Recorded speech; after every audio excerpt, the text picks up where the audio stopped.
በስዊድን የጠፉት ኢትዮጵያውያን ተጫዋቾች ጉዳይ አነጋጋሪ ሆኗል። ከዚህ ጉዳይ በስተጀርባ ምንድነው ያለው የሚለውን ለእናንተ የምናቀርብላችሁ ይሆናል። በቅድሚያ ሰብስክራይብ ማድረጋችሁን አትርሱ። ይህ ቪዲዮ ላይክ በማድረግ ጀምሩ ማየት።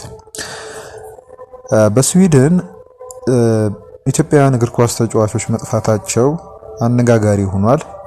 እነዚህ ኢትዮጵያውያን እግር ኳስ ተጫዋቾች የታዳጊ ቡድን ወይም ደግሞ ታዳጊ እግር ኳስ ተጫዋቾች እንደሆኑ ነው ዘገባዎች እያመለከቱ ያሉት።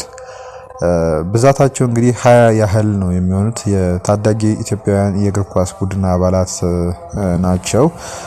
ወደ ስዊድንም ያመሩት የጎቲያ ዋንጫ ለሚባል የእግር ኳስ ውድድር ነበረ። ሄደውም ከውድድሩ በኋላ ስዊድን መሰወራቸውን ነው የተሰማውም የተነገረውም። ታዳጊዎቹ ከ14 እስከ 17 ዓመት የእድሜ ክልል የሚገኙ እንደሆኑ በሀገረ ስዊድን የሚታተመው ስዊድን ሄራልድ ጋዜጣ አመልክቷል። የቡድኑ አባላት ካረፉበት የትምህርት ቤት እንግዳ ማረፊያ ተሰውረዋል ነው የተባለው። የአገሪቱ ፖሊስም ታዳጊዎቹ ወደ ኢትዮጵያ እንዳልተመለሱ አረጋግጧል። ከታዳጊዎቹ መሰወር በስተጀርባ ግን ምንድነው ያለው የሚለውን ነገር ምርመራ አድርጎ የደረሰበት ውጤት አለ።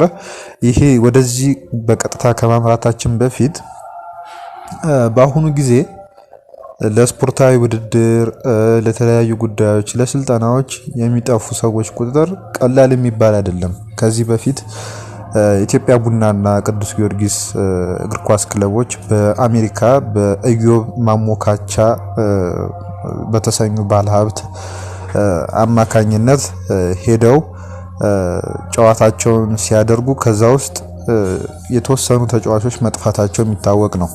ወጣት ተጫዋቾች ናቸው፣ ጠፍተው እዛ ቀርተዋል። እንዲያውም የኢትዮጵያ ቡና ስፖርት ክለብ ከጠፉት ተጫዋቾች ውስጥ ወደ ክለቡ ተመልሰው የሚመጡ ካሉ ወይም ደግሞ በፍቃዳቸው ተመልሰው ከመጡ ሽልማትም እንደሚሰጥ ሁሉ ገልጾ ነበር።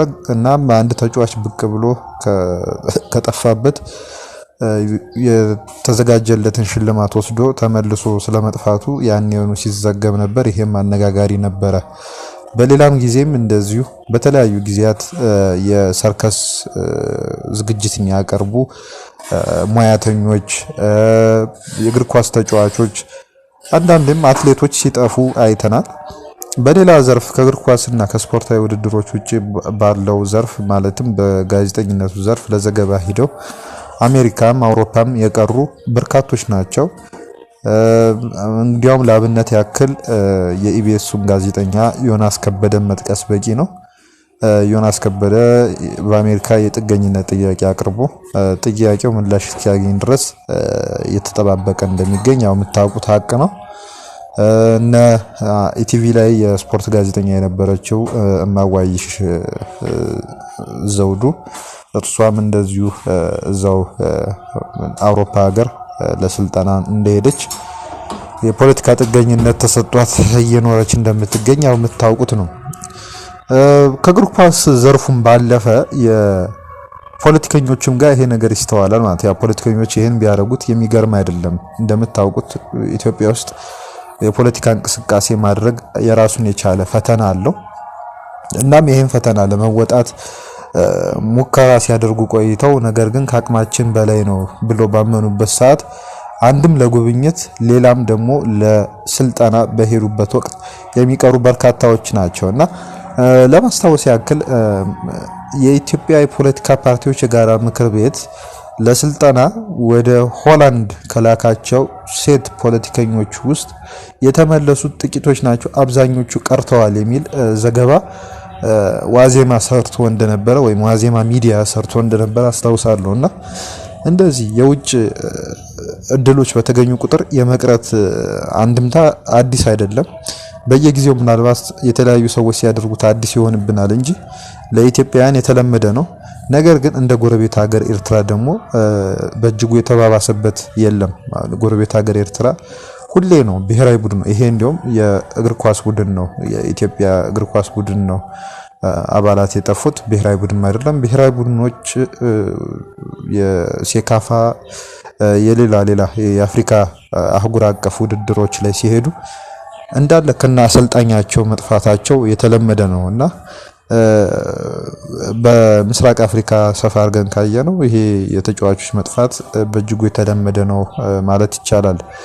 እንግዲህ ፖሊስ ከነዚህ ታዳጊዎች ፖሊስ ስል የስዊድን ፖሊስ ማለት ነው ከታዳጊዎቹ መሰወር ጀርባ ህገወጥ የሰዎች ዝውውር ወይም ሌላ ወንጀል ስለመኖሩ የሚያመለክት መረጃ አላገኘውም ወይም የለም ሲል ነው መናገሩን ዘገባዎች ያመለከቱት። እንግዲህ አሁንም እየጠቀስነው ነበረ የኤርትራ ብሔራዊ ቡድን ውስጥ አሰልጣኞች ጭምር ከተጫዋቾቻቸው ጋር ተያይዘው የሚሰወሩበት ሁኔታ አለ ብለን ነበረ። እንደዚሁም ከዚህኛው የእግር ኳስ ቡድን ውስጥ አሰልጣኞች ጭምር ሳይኖሩበት አይቀርም ተብሏል፣ ከጠፉት ውስጥ ማለት ነው። እንግዲህ ይሄ ጉዳይ በማህበራዊ ሚዲያ ላይ በእጅጉ መነጋገሪያ ርዕስ ሆኗል። እንደነገርኳችሁ ተጫዋቾቹ ጠፍተው ከአረፉበት ቦታ መሰወራቸው አዲስ ነገር ሊሆን አይችልም፣ ከዚህ በፊትም የሆነ ነው። ነገር ግን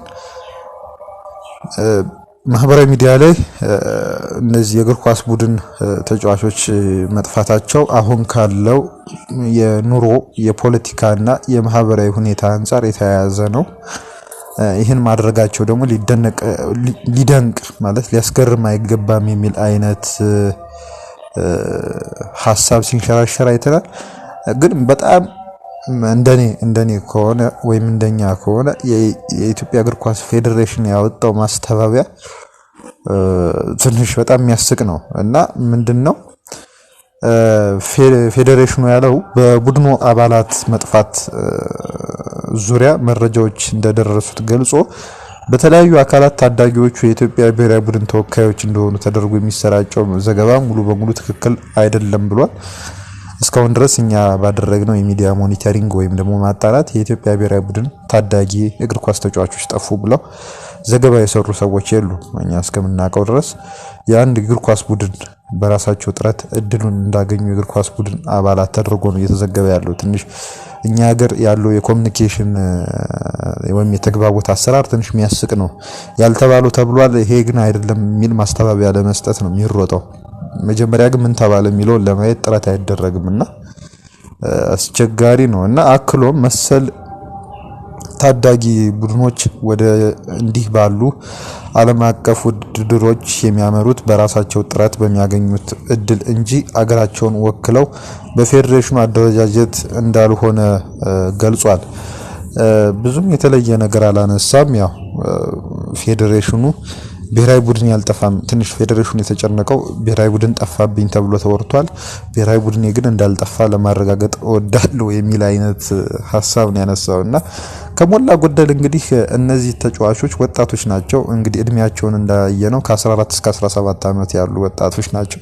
ስለዚህ እነዚህ ወጣቶች መጪው ጊዜያችን ተስፋ የሌለው ጊዜ ነው ብለው አስበው የፖለቲካ ተገን ወይም ደግሞ የፖለቲካ ጥገኝነት ጥያቄ ከጠፉ በኋላ ማለት ነው ቢያቀርቡ የሚገርም አይደለም፣ ሊያስገርምም አይገባም።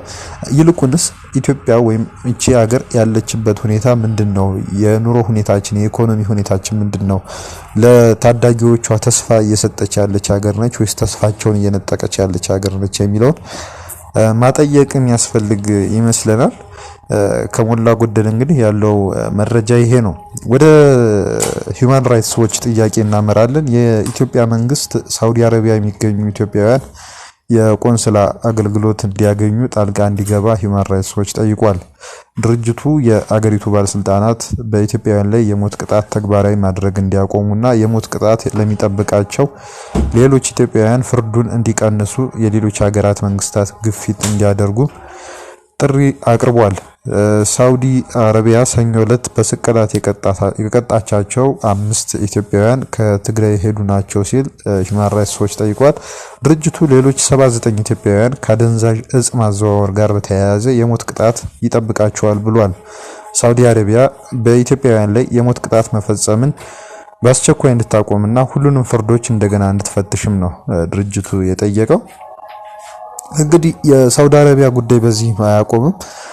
በቅርቡ ባካሄደችው የአንድ ሳምንት የጸጥታ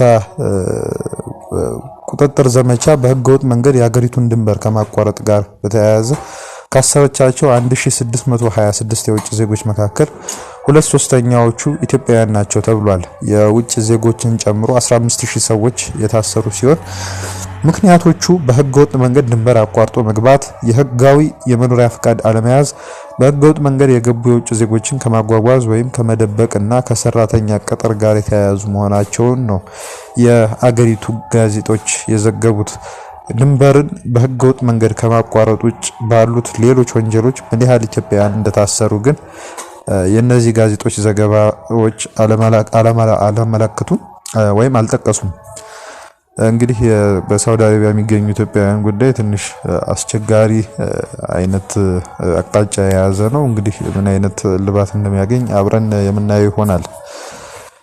ዓለም አቀፉ የፍልሰት ድርጅት ኢትዮጵያውያን በደቡብ እስያ አገራት የበይነ መረብ የማጭበርበሪያ ካምፖች ተጠቂ የመሆናቸው ክስተት በመጨመር ላይ ይገኛል ሲል አስጠንቅቋል። በበይነ መረብ የማጭበርበር ድርጊት ለመሳተፍ ፈቃደኛ ያልሆኑ የውጭ ዜጎች ድብደባና ጾታዊ ጥቃት እንደሚፈጸምባቸውና ለረሃብ እንደሚጋለጡ ድርጅቱ አመልክቷል። ከጎርጎሮሳውያኑ አቆጣጠር ከ2022 እስከ 2025 ከ3500 በላይ የ39 ሀገራት ዜጎች በደቡብ ምስራቅ እስያ አገራት በበይነ መረብ የወንጀል ድርጅቶች በግዳጅ ተይዘው ነበር ተብሏል። አብዛኛዎቹ የኢትዮጵያ፣ ኬንያ፣ ባንግላዴሽ፣ ስሪላንካ፣ ህንድና ኢንዶኔዥያ ዜጎች እንደሆኑ ድርጅቱ ጠቅሷል። ድርጅቱ በማጭበርበር ተግባራት ውስጥ የሚሳተፉ ሰዎችን መንግስታት እንደ ወንጀለኛ እንዳይቆጥሯቸውና ይልቁንም የሰዎች ዝውውር ሰለባዎች አድርገው እንዲያዩዋቸው መጠየቁ ነው የተዘገበው። ከሌላ በኩል ደግሞ ከሰሞኑ በተለያዩ የትግራይ አካባቢዎች ጉባኤዎች እየተካሄዱ ነበረ። በእነዚህ ጉባኤዎች ላይ የተነሱ ሀሳቦች እንግዲህ በክልሉ የመገናኛ ብዙሃን አማካኝነት ቀስ በቀስ እየተሰራጩ ነው የሚገኙት። ከነዚህም ውስጥ እንግዲህ አምባሳደር አዲስ አለም ባሌማ የተናገሩት ተጠቃሽ ነው። አምባሳደር አዲስ አለም ባሌማ የፕሪቶሪያውን ስምምነት ሄደው በመፈረምና በመደራደር ረገድ አንደኛው ሰው ናቸው። እርሳቸው እንደተናገሩት ከሆነ የትግራይ የሰላም ኃይል የሚባለው ታጣቂ ቡድን ውስጥ ያሉ ተዋጊዎች ወንድሞች ሳይሆኑ ጠላቶች ናቸው ብለዋል። ይህን የተናገሩት በመቀሌ ከተማ ከንግድ ማህበረሰብ አባላት ጋር ባደረጉት ውይይት ላይ ነበር። ይህን ቪዲዮ እንድትመለከቱ እየጋበዝን ከወዲሁ እንሰናበታችኋለን። በኋላ ላይ እንገናኛለን። መልካም ጊዜ። حرام مرت إلهم يتوهم ذلوا إزيهم ناتنا أيام زبالو يكونون حاول زبال نجار يكونن كم يكونن زقل قل ذلوا نايبل سجنا من قصي يلكا يكدم دم ذلوا وزبلي نما خطز قد نجار